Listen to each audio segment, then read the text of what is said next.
Hillary Clinton brought one of her top surrogates to North Carolina Thursday. First Lady Michelle Obama has been a key attack dog for Clinton in these final weeks. And in Winston-Salem, she laid out the choice voters are facing. That is the choice we face between those who divide this country into us versus them, and those who tell us to embrace our better angels and choose hope over fear. And as we look into the eyes of our children, as we send them off to school each morning and tuck them into bed at night, as Hillary said, the stakes in this election could not be more clear. And let me tell you, this is not about Republicans versus Democrats. None of that matters this time around. No, this election is about something much bigger. It's about who will shape our children and the country we leave for them, not just for the next 4 or 8 years, but for the rest of their lives. But Clinton's campaign is playing defense after a leaked memo from WikiLeaks that suggests an overlap between donors to the nonprofit Clinton Foundation and Bill Clinton's personal financial activities. The memo shows how former White House aide Doug Band worked to obtain private contributions from donors who were supporting the Clinton Foundation. Band says in the memo that he personally secured more than $50 million for President Clinton. Donald Trump pounced on that news Thursday.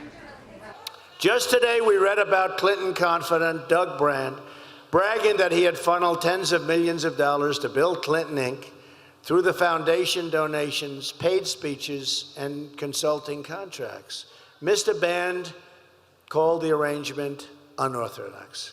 The rest of us call it outright corrupt. If the Clintons were willing to play this fast and loose with their enterprise when they weren't in the White House, just imagine what they'll do given the chance to once again control the Oval Office. And we've had enough, honestly. I think we've had enough of the Clintons, in all fairness. Leslie Sanchez is in Houston. She's a CBSN political contributor and Republican strategist. And in Washington, Lynda Tran, a Democratic strategist and a CBSN political contributor. All right, ladies, I see we all got the memo to wear some blue today. Lynda, let me start off with you. Let's start with this memo concerning the Clinton Foundation. What does it mean for the Clinton campaign? You know, honestly, I don't think it means a whole lot. So we have been witnessing over the course of the past couple of weeks a number of various email dumps and document dumps that have come from WikiLeaks. And there's been a lot of understandable analysis of it along the way. But what we haven't seen is any significant movement when it comes to voters. Those people who are supporting Hillary Clinton are as excited about voting for her as they ever have been before. And the reality is the places where it's going to matter most in these battleground states, people just aren't that concerned about these emails. They're concerned about jobs. They're concerned about the future of the country writ large. Leslie, let me ask you. Clinton campaign advisors brushed off this memo, instead slamming Russia for allegedly hacking the emails. Is that enough of a response, you think? Not at all. I think, if anything, that's a distraction. It's really to try to change the conversation.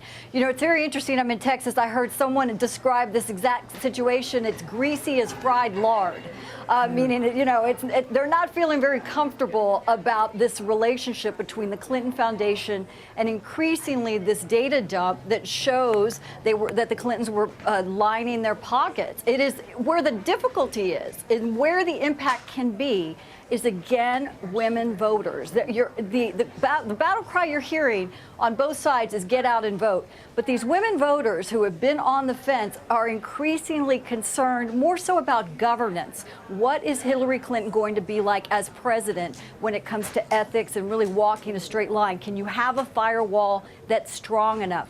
That's where I think these final days it can make a small but important impact. Leslie, let me ask you. Michelle Obama warned Clinton supporters that Donald Trump would try to suppress their vote by bringing a message of hopelessness in these final days. Do you see that as his strategy at this point? It's so hard to say where the debate's going to go at this point. You know, I don't really want to ever speak for that. But what is different, and it's interesting, even in some recent, I'll say, ethnic polls, and particularly Latino, you're seeing a lot of excitement and engagement. This is an important time. I think people are recognizing that the vote really makes a difference. So while suppression techniques are kind of getting these negatives up tend to suppress the vote, I think in contrast to that, we're starting to see people vote early. And let's hope not vote often, but definitely get engaged in the election. Lynda, Hillary Clinton's campaign is promising to use both Obamas quite a bit in these final days. What exactly is the First Lady's contribution and role as you see it in this campaign? Well, I think we saw some of it today. The fact that the First Lady was in North Carolina, first of all, tells you basically everything you need to know about the state of play in the 2016 campaign cycle.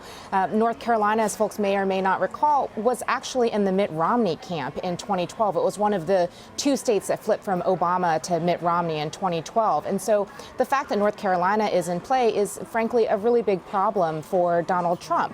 Add to that the fact that Michelle Obama happens to be extraordinarily popular, not just among Democrats, but among all Americans, with her numbers solidly in the mid-60s, and she is an incredible asset to have on the trail.